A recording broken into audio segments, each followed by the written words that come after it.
In one of the coldest places on Earth, thousands of creatures survive in this relentless realm where life and death unfold without mercy.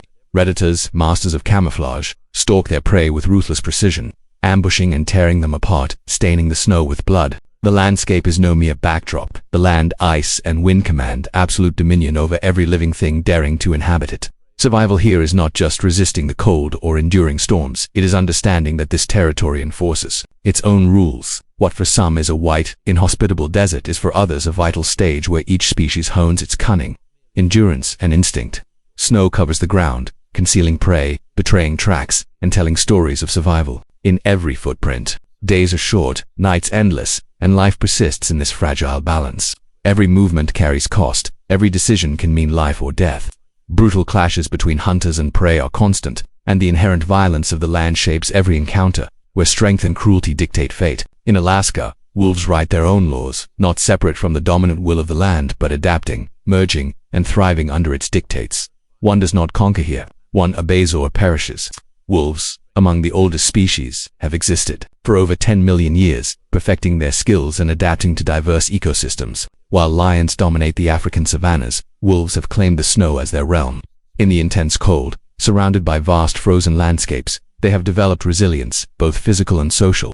Winter, with its unending challenges, is a test of hunting and survival. Snow blankets the land for months. Temperatures plunge to extremes, yet wolves endure and thrive. Arctic wolves, with thick coats, withstand temperatures as low as -40 degrees Celsius. They hunt and live in cohesive packs, a strategy essential in the frozen expanse where cooperation and communication are vital. Every hunt demands precision.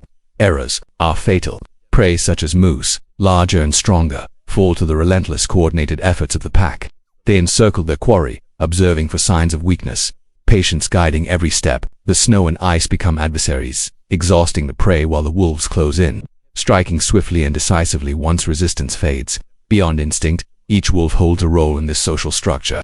The young learn from elders, hunting strategies passing down as a legacy of controlled, precise violence. In this frozen wilderness, wolves patrol silently as a unit, a testament to survival forged by the unyielding Arctic. Over the snow, wolves move with bodies perfectly adapted to the extreme cold, and their keen sense of smell can detect prey across vast distances. Even in the heart of a blizzard, a hunt rarely ends instantly. It demands coordination, patience, and endurance. The pack identifies the weakest animals, separating them from the group and imposing a relentless rhythm of panic and flight. The strategy is simple: exhaust the prey until it can no longer continue, then close in for the final strike.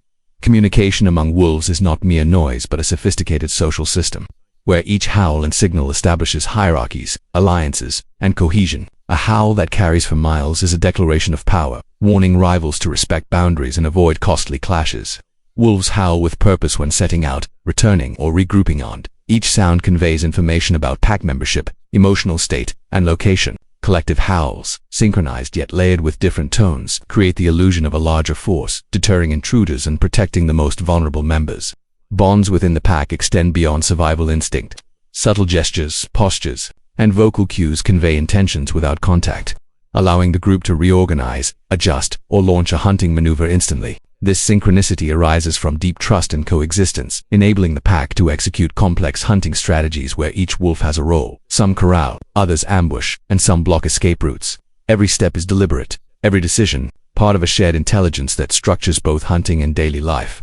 At dawn, guided by the wisdom of the elders, the pack traverses vast territories, enduring long chases with slim chances of success. Failures do not fracture the group. Instead, they rest, groom, and recover together, reinforcing unity without aggression. Vigilance is constant, with wolves patrolling their domain in small shifts, aware of threats yet never fully alone. Ravens, intelligent and strategic, follow the wolves' trail, waiting for scraps, harassing lone hunters, and testing their patience. When the pressure grows too great, a wolf drives the birds away, protecting its claim while maintaining the delicate balance between persistence, cooperation, and survival in this harsh, frozen world. Those who did not make the same effort to reach the meat after a long period of tension and movement watch as the wolf begins to tire and finally withdraw, allowing dozens of ravens to approach and take advantage of what remains of the prey. Behind that opportunistic behavior lies a communication skill as ancient as it is refined. Ravens exhibit complex and sophisticated social interaction, even possessing a vocal repertoire whose sounds date back millions of years, echoes of a time dominated by colossal reptiles. Today, those same patterns persist in modern ravens, creatures as intriguing as their ancestors, endowed with remarkable intelligence. While the skies belong to these ancient birds, the frozen ground is ruled by another stealthy hunter, the Alaska fox. Adapted to this harsh environment, its fur insulates and camouflages it, while its acute hearing allows it to detect the slightest movement beneath the snow, giving it a decisive advantage. Every action is a careful dance with the snow, where survival demands cunning, patience, and acute perception. A fox moves cautiously beneath the icy surface as a small rabbit ventures slowly, unaware of the predator tracking it with calculated steps. When the rabbit nears its burrow, the fox strikes, with swift precision, capturing its prey efficiently. Its hunting relies on patience, discretion, and interpretation of the environment, favoring precision over brute force, an approach perfected for survival in the unforgiving Arctic and these icy lands, where every decision can be life or death. Another predator thrives through opportunism and strength, the polar bear. Unbound by rules, it hunts with calculation, attacking only when conditions favor success. Spotting a lone seal pup far from its mother and refuge, the bear, nearly 3 meters long and camouflaged in white fur, advances slowly, exploiting the environment. The pup reacts too late, moving awkwardly across the shifting ice while the predator conserves energy, waiting by a hole where seals must surface to breathe. The attack is deliberate, relying on anticipation rather than speed. Every move of the polar bear is calculated to control circumstances. In this harsh landscape, compassion does not exist, and raw strength is not enough. Only those who act precisely and without error survive. While some predators assert dominance through sheer power and strategy, size alone does not define survival. But some have perfected different strategies in this landscape where snow conceals as much as it reveals. Hunters find advantage in silence and in perceiving what others miss. The snowy owl, emblematic of these icy regions, exemplifies this adaptation. Its presence goes almost unnoticed, yet its senses detect the slightest sign of life beneath the frozen mantle. Its plumage allows it to withstand extreme cold while blending seamlessly into the snow, and its hearing can perceive the faintest crunch or subtle rustle of a tiny body among frozen roots. Unlike predators relying on sight or smell, this winged hunter depends on sound, a near imperceptible vibration that betrays hidden prey. Its hunting requires no chase, only a tense stillness, every muscle poised for the precise moment the world beneath the snow falters. In the distance, it spots a small mammal moving slowly, unaware that the owl has tracked it for minutes. Perched on a bare branch, feathers adapted for silent flight, it fixes its gaze on the faintest shift below. It has mapped every movement, through sound alone. The creature continues toward its burrow, oblivious to the predator above. Then, when the distance is minimal, the owl strikes silently, wings spread, talons piercing the icy crust to seize the prey before it reacts. There is no chase, only patience, keen hearing, and brutal efficiency, hallmarks of generations perfected in snow hunting. The snowy owl's method relies not on speed or strength but on stealth, where balance between stillness and lethal timing makes the difference. In this merciless environment, snow becomes both cover and ally, concealing prey and attack. Only those who master patience and precision survive, and the snowy owl enforces this law silently. Elsewhere, other predators follow a different strategy, marked by vigilance and careful patience. The coyote occupies a complex niche in these icy expanses, moving alone or in pairs along forest edges and open plains where snow is shallow and prey leave tracks. Its cunning compensates for physical limitations. Unlike wolves, it cannot crush bones or overpower large animals, but it understands environmental rhythms, memorizes prey paths, and exploits leftovers. Approaching a wolf pack is folly. When prey is scarce and temperatures drop, violence erupts suddenly, yet the coyote persists, slipping through shadows, stealing small meals, and seizing opportunity. Its survival depends on balancing prudence and necessity, every move calculated. As attention focuses on smaller, vulnerable targets, its instincts honed for persistence in a harsh, frozen world. Instincts awaken and adrenaline surges. It is time to hunt. A rabbit hops across an open patch near its den, and the coyote approaches slowly, closing the distance without haste. When the rabbit senses its presence and retreats underground, the coyote does not give up. Patience, inherited from generations of survivors, prevails as it digs decisively, displacing snow and hardened earth. There is no rush or distraction. Every scrape brings its meal closer. In this environment, even the smallest catch can mean the difference between enduring and perishing. As the coyote retreats under the cover of trees, other forest dwellers resume their routines. A deer moves warily through snowy clearings, unaware that in these lands everything is both hunter and hunted. Deer traverse woods and slopes with constant alertness. Their antlers, a complex structure of solid bone covered by velvet, are among their most impressive features, growing and developing during spring and summer. Nourished by blood flow beneath the velvet, a process demanding immense energy. Autumn brings the critical rutting season, when males grow aggressive, aware not only of predators but also the danger posed by rivals. Fights between males are fierce and often result in serious injuries or death, as competition involves large, sometimes razor-sharp antlers. Dominant males may mate with several females at once, forming harems of a few to over a dozen, with pheromones and hormones influencing attraction, group dynamics, and reproductive behavior. This temporary dominance requires constant vigilance and confrontation, and once the mating period ends, the antlers are shed. This evolutionary adaptation conserves energy and prevents encumbrance in a hostile environment where frigid temperatures, scarce food, and deep snow hinder movement. The loss of antlers prepares the way for a new, more robust pair to grow in spring, developing over 3 to 5 months for the next cycle of competition. The deer's dense coat acts as a natural insulator against Alaska's frigid winter, shifting to muted tones and thickening further to protect against extreme cold and cutting winds. Amid pressures of cold, forest dangers, and internal competition, the deer follows its seasonal rhythm, each period bringing new challenges. Among these cold-adapted creatures is the sea otter, which possesses the densest fur in the animal kingdom, exceeding 150,000 hairs per square centimeter. This dense layer functions as tiny air cushions, a natural insulator against frigid waters, allowing the otter to endure conditions unbearable for other animals. Beyond its fur, the sea otter has developed remarkable skills to navigate and feed in its environment, spending much of its time foraging and diving among kelp forests to capture sea urchins, clams, crabs, and small fish, which it skillfully breaks apart to eat open using stones as tools, a behavior observed in very few marine mammal species. These otters are renowned for their agility underwater and dexterity in exploiting natural hiding spots in their surroundings. Unlike other marine species, some populations form long-lasting pair bonds, although not all remain strictly monogamous throughout their lives. Certain bonds endure for extended periods, especially in areas where resources are scarce or the environment is more challenging. This behavior reduces competition and risk during mating while facilitating cooperation in territory defense and pup rearing.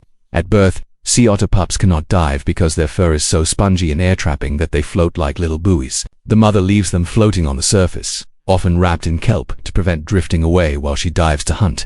This maternal care, dependent on currents and natural refuges, highlights a precise adaptation to a harsh habitat. In contrast, in the Arctic landscape covered by snow and silence, life continues in much smaller but equally vital forms. Between hardened snow and withered vegetation, something moves. It is neither a predator nor a majestic creature commanding respect with its size.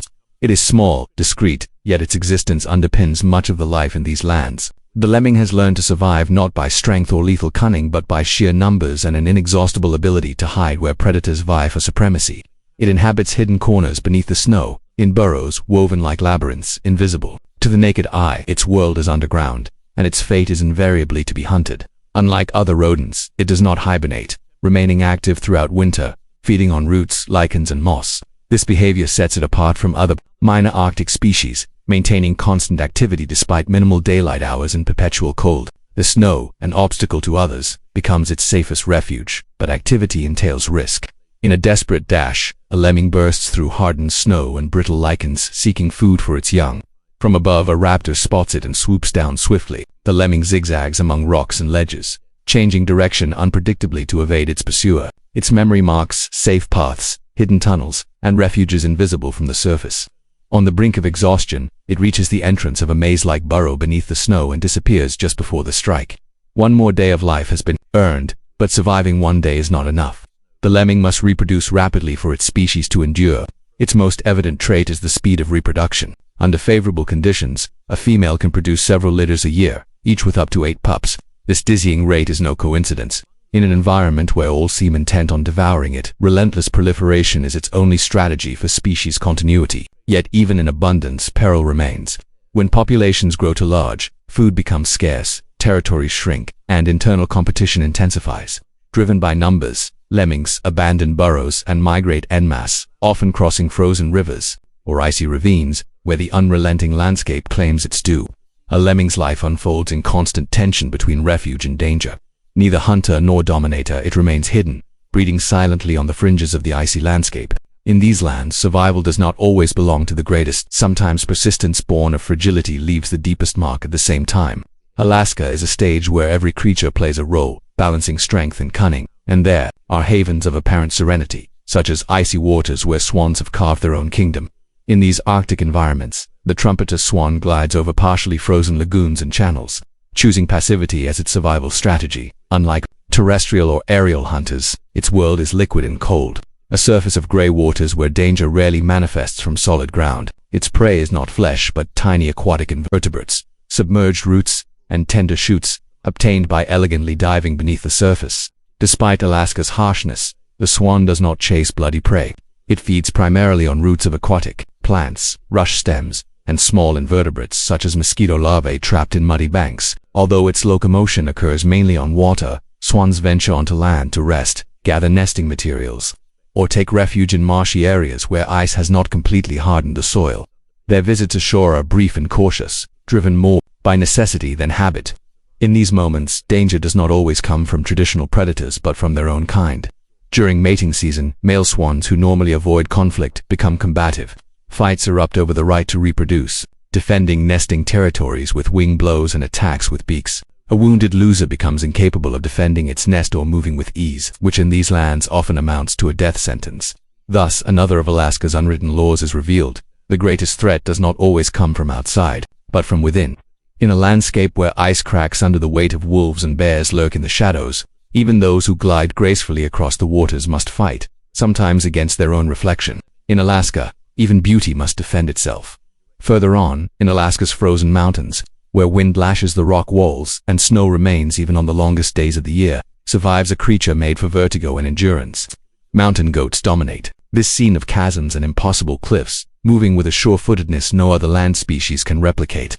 They do not climb for whim. Their hooves have evolved for this terrain, split with rough, flexible pads that allow them to grip the steepest and slipperiest surfaces. At those heights, where oxygen is scarce and cold constant, they find what few predators dare claim: safety. Plains and forest predators avoid these summits. Only eagles soar at such altitudes. Yet the adult, alert goats know that as long as they maintain balance, nothing can reach them. Their days pass in constant vertical movement, seeking lichens, small shoots, and the sparse vegetation that grows in cracks and ledges. But it is not all foraging. During mating season, the usual silence of the heights shatters as males, driven by primal need, clash in violent rammings of horns. Each impact reverberates through the rock walls like a dry echo, announcing that in this environment, every opportunity must be won with brutality. No encounter is ceremonial. It is a negotiation by bone and muscle, where the one who yields loses. More than a mate, they lose ground in a territory where every meter matters. From the sky, golden eagles lurk. They need not force a fall. They wait patiently and mercilessly, recognizing the slightest hesitation of the young or distracted goat. Tracking its movement from above like sharp shadows on the rock, the opportunity is perfect. One swoops down, seizing a defenseless kid with its talons. The ascent is brief and brutal. The victim, unable to free itself, is released from a lethal height, leaving its body to the mercy of gravity and jagged crags. Despite their agility, mountain goats are not infallible. A misplaced step, a loose rock, or a moment of distraction is enough to trigger a fall from heights exceeding 50 meters. Their body is smashing against the rocks below in a succession of impacts that shatter bones and organs before life ends. Death is swift but chaotic, leaving the carcass mangled at the cliff's base, and that moment, seemingly decisive, changes nothing. The rest of the herd moves on, while aerial predators like golden eagles descend to claim what the mountain has discarded, ensuring no resource is wasted. After the fall, the frozen silence returns, and the other goats continue upward without glancing back. In this place, death has no ceremony, and risk is woven into the terrain, rewarding not the strongest but those who know when to persist and when to retreat. In these heights, where eagles and goats contest the frozen stillness, the grizzly bear's presence looms as an imposing shadow through valleys and rivers. Unlike the calculated patience of eagles, this massive mammal enforces its law with raw violence. Its strength and ferocity dominate a land that seems untamable, reaching 3 meters in length, weighing over 400 kilograms, and crushing any resistance while moving with astonishing speed and attack. The grizzly hunts not with patience but with overwhelming force, striking swiftly and mercilessly, stalking deer, moose, and other mammals that cannot always escape. Yet its life is also guided by hibernation, retreating into dens when temperatures drop and food vanishes, slowing heart and metabolism to survive the harshest months. Outside hibernation, its ferocity heightens, especially when guarding cubs. Mothers become relentless protectors, facing threats with unmatched intensity, positioning themselves between offspring and intruders, demonstrating with growls and swift movements that their territory will not be challenged, defending every meter with fierce commitment. When confronting other bears or competitors, the grizzly avoids unnecessary energy-draining fights, reserving violence for essential survival, balancing rivalry with caution. In rivers, it exploits opportunities few predators do, waiting patiently, for the annual salmon migration, where fish exhausted by upstream struggles become easy prey, providing crucial nutrients for fat reserves before hibernation. This brutal journey ensures salmon offspring reach safe spawning grounds, a vital struggle sustaining life and turning the river into a battleground where only the resilient endure. Far from clumsy, the grizzly is an intelligent predator, adapting strategies and maximizing resources, consuming meat, fruits, roots, and insects to balance its needs with the seasons. From valleys and rivers to dense forests, the grizzly imposes a new rhythm on the landscape, a brutality framed within the ongoing struggle between life and death in the wild. In this realm of giants, another much smaller actor plays a vital and equally fascinating role: the Arctic hare. Far more than a simple relative of common rabbits, this creature has evolved with extreme precision beyond its kin. Its powerful muscles, long legs, and seasonal camouflage making it a born survivor in a relentless environment. Unlike less specialized lagomorphs, it moves with agility and strength, able to evade the dangers of a world where every shadow may signal death. During the day it navigates, shoots, and barks, always alert and watchful, making the most of every scarce bite while alternating vigilance with the speed needed to escape threats. Its eyes, positioned on the sides of its head, grant an almost complete field of vision, detecting movement in nearly every direction and allowing it to anticipate danger, though never eliminate it entirely. While it holds an advantage over less evolved competitors, its place in the food chain is clear: constant prey. One of its deadliest hunters watches from a distance, observing every movement with the patience and precision of an expert predator. As the moose moves on, the landscape is ready to receive a creature weighing less than a speck of dust. In Alaska, even the tiniest beings face brutal conditions. The Arctic mosquito, unlike temperate relatives, has perfected adaptations to survive extreme cold, freeze-thaw cycles, and severe food scarcity. During the brief summer, when snow recedes and small puddles appear, these mosquitoes emerge after months in extreme dormancy, their development halted and protected by antifreeze compounds that prevent tissue damage from frost. Enduring winter temperatures that would kill almost any insect, adults, tiny and dark, form dense clouds over tundra and swamps, posing a real threat to large herbivores. As moose and caribou must defend themselves against swarms that draw blood and weaken the youngest or oldest animals. Unlike common mosquitoes, they produce high levels of glycerol and antifreeze proteins, allowing survival even if water around them freezes. With some specimens resuming activity after being completely frozen for weeks, they feed on nectar and blood, though in Alaska's winter, flowers are absent and birds scarce, relying almost entirely on instinct to detect sources of warm blood. In an ecosystem dominated by thick-furred giants and patient predators, this tiny insect achieves what seems impossible, surviving frozen in darkness, emerging to reproduce and vanishing again within weeks. While these minute mosquitoes drift mere inches above the tundra, another discreet creature endures in silence: the wingless Arctic beetle, a veteran of these hostile lands. Rather than flying, it remains close to the frozen ground, moving slowly among leaf litter and bark in Alaska's boreal forests. Its extraordinary ability lies not in appearance, black, matte, and compact, but in surviving conditions that would kill nearly any other living thing. Enduring temperatures down to -60 degrees, internal chemical adaptations in its hemolymph, including natural alcohols and antifreeze proteins, prevent ice crystals from piercing tissues, allowing it to remain frozen for months without harm, sustaining permanent damage. Unlike other beetles, it lacks wings, a condition not as a deficit, but a precise adaptation to its environment, as flying in icy gusts and sub-zero temperatures would result in immediate heat loss and lethal exposure. The absence of wings makes its body more compact, and its hardened elytra close completely over its back, serving as an extra thermal shield for internal organs. Its routine follows no fixed schedule. It emerges slowly when temperatures allow, foraging for organic debris, mosses, or decaying wood, where each find can mean the difference between conserving energy or succumbing before the next thaw. Against predators such as birds or small mammals, it relies on simple but effective defenses, secreting small amounts of irritating chemicals from abdominal glands, their pungent odor and bitter taste deterring attackers. In these extreme conditions, where every morsel counts, this resource can mean survival. Often it remains motionless beneath dry leaves or stones, where the temperature barely rises above the air, reducing metabolism to a minimum while waiting for better conditions.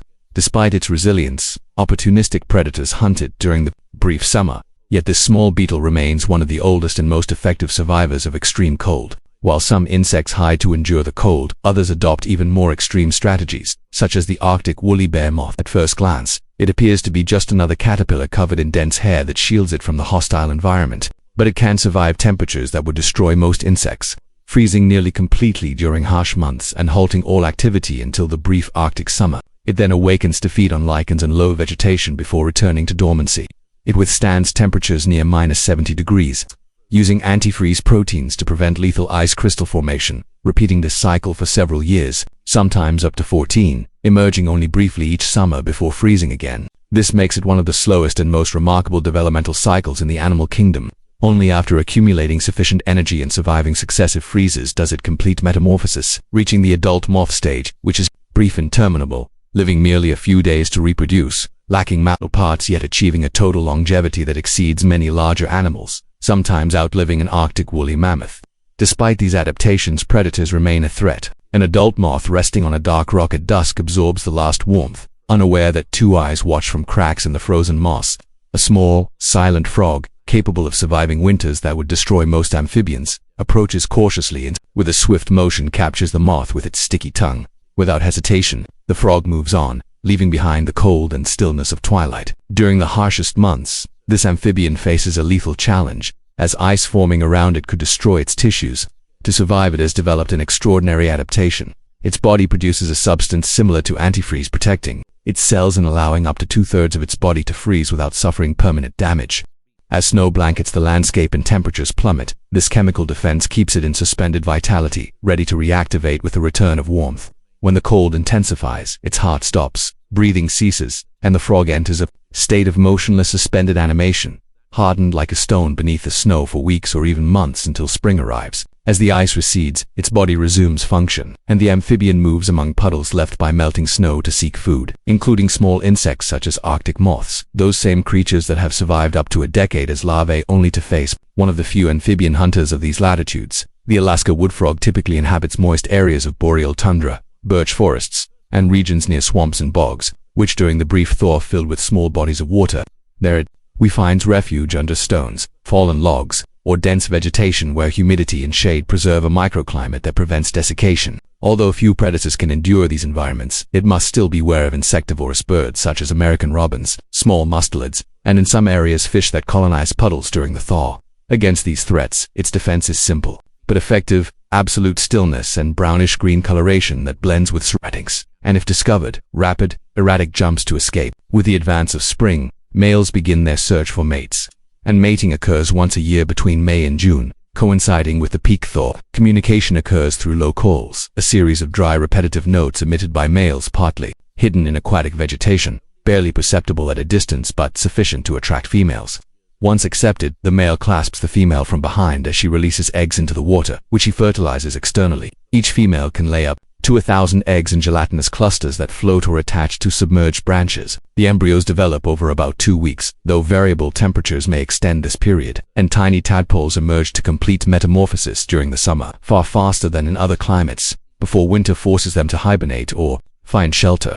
This cycle of freezing, thawing, and reproduction repeats yearly, making the Alaska wood frog one of the few vertebrates able to survive and reproduce in such a harsh northern environment. In Alaska, life follows neither fairness nor balance, but a sequence of timely decisions and inevitable risks. Each species survives where others fail, for the landscape offers no reprieve and time does not pause. Only those who recognize that adaptation is not optional but essential endure. As the ice yields with the changing seasons, land and forests regain their pulse. And beneath Alaska's icy waters, where currents are cold and dense and few organisms settle, a solitary hunter glides among rocky crevices, its movements subtle and nearly imperceptible. The giant octopus, one of the most fascinating invertebrates in these seas. With a malleable body and tentacles extending over 4 meters, perfectly adapted to coexist in a hostile, teeming environment. Predators from seals to sharks abound. Yet, unlike great hunters that dominate through sheer force or speed, the giant octopus has forged survival through intelligence. Like the coyote on land, it compensates for physical vulnerability with exceptional problem-solving, camouflage, and opportunism. Its defenses extend beyond ink, including skin capable of instant color and texture changes to blend with algae, rocks, or sand, thanks to specialized cells called chromatophores in pap. By slowing its heart rate, it alters appearance quickly and precisely, using disguise not occasionally but daily to evade patrolling predators. Alaskan giant octopuses are renowned for dexterity in manipulating objects and accessing hard-shelled mollusks, baffling researchers. In the wild, these skills allow building hideouts, staging ambushes, and exploring hunting grounds for crustaceans, small fish, and clams. Every action is meticulous, movements deliberate, whether pressed to the seabed or swimming with curled tentacles, reflecting a strategy to avoid detection from above. This intelligence is paired with remarkable learning. They remember safe routes and danger zones, adjusting behavior to perceived threats, a rare trait for an invertebrate that has helped them thrive in this harsh ecosystem. Like all octopuses, their lifespan is short, rarely beyond 5 years, yet sufficient to reproduce. After mating, the female lays thousands of eggs in deep crevices, guarding them tirelessly, refusing food, dedicating all energy to brood care until hatching, often dying afterward. In a world where cunning rivals strength, the giant octopus demonstrates evolution's multiple paths to survival, an unarmed, unhurried creature turning mind and flexible body into its deadliest weapons. In nearby Arctic waters, life continues. In frigid seas where ice stretches like a vast white mantle, the beluga whale glides with its robust, rounded body sculpted to navigate ice flows, smooths almost translucent skin, contrasts with dark depths and pale polar skies. Lacking a dorsal fin, it maneuvers under ice without damage, slipping through cracks and tunnels. Its bulbous head houses echolocation organs that emit whistles, clicks and songs, resonating through frozen waters to maintain contact with a group-oriented self and detect prey or hidden dangers. Social by nature, belugas form groups that shift with the seasons. From small family pods to herds of hundreds, migrating slowly along sea ice edges in search of fish, crustaceans, and mollusks. Patience and adaptability are crucial in an environment of extreme seasonal change. As winter advances and temperatures drop to around -30, ice thickens, limiting breathing holes and raising entrapment risks. Yet the beluga's ability to move beneath the ice and locate or even create air vents provides a decisive advantage, allowing it to survive and continue the relay of life in these frozen northern seas. Belugas maintain openings in the ice using their heads and bodies to keep air passages open. Yet beneath this seemingly serene world lies constant tension. The beluga must remain alert to predators, among them the orca, a formidable hunter dominating Arctic waters with strategies that test the beluga's endurance and defenses. The beluga mother plays a crucial role, guarding her calf with vigilance, navigating ice cracks, and joining groups that form living shields. The mother-calf bond is intense and silent, maintained through an acoustic language vital for survival. An orca glides silently beneath the water, isolating the calf, exploiting narrow fissures between ice flows. The mother senses danger, blocks the path, circling to shield her calf, yet the patient orca harasses, retreats, and reappears, driving the pair into open water where cover and allies are absent. In a split second, the calf is seized, and the once still waters erupt. A common scene in these frozen seas. Tireless, intelligent, and lethal, orcas occupy a privileged place in the food chain, facing no natural predators and capable of consuming up to 225 kilograms of food daily. From fish and squid to seals, walruses, and even whales larger than themselves. Descending from a terrestrial ancestor that walked the Earth 50 million years ago, orcas have perfected aquatic adaptations, a streamlined body, powerful dorsal fin, and the need to surface to breathe.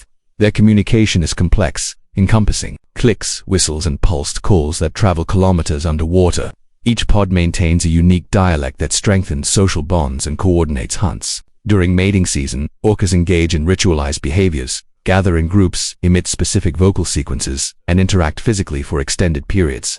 Gestation lasts 15 to 18 months, and calves form enduring bonds with their mothers, who nurse them for over a year within a matriarchal social structure where generations coexist. Orcas never live in isolation, forming stable family groups that maintain hierarchical and cooperative relationships essential for survival and hunting success. In the vast, ever-changing Arctic waters, life is shaped by extreme conditions.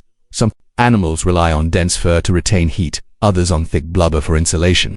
Some conserve energy by reducing activity, and a few have perfected the extraordinary ability to freeze nearly solid, enduring immobility for months until warmth returns. Each adaptation, honed over millions of years, is more than a survival tool.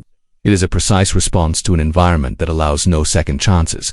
The Arctic endures, seemingly immutable yet ever-changing, and in every crack, shadow, and hollow beneath the ice, a silent struggle is waged daily, defining the very essence of wild existence.